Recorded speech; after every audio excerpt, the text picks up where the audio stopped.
Bugun Samarqand davlat pedagogika instituti tomonidan 3-dekabr Xalqaro imkoniyati cheklangan bolalar kuni munosabati bilan Inklyuziya imkoniyatlar ittifoqi nomli tadbirning tashkil etilishi butun respublikamizda alohida ta'lim ehtiyoji bor bolalarga qilinayotgan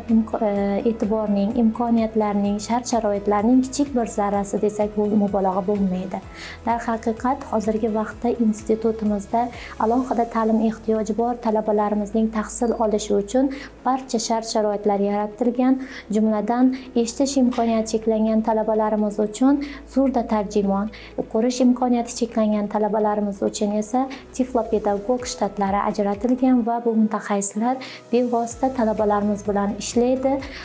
va umid qilamizki, bugungi tadbirimiz barcha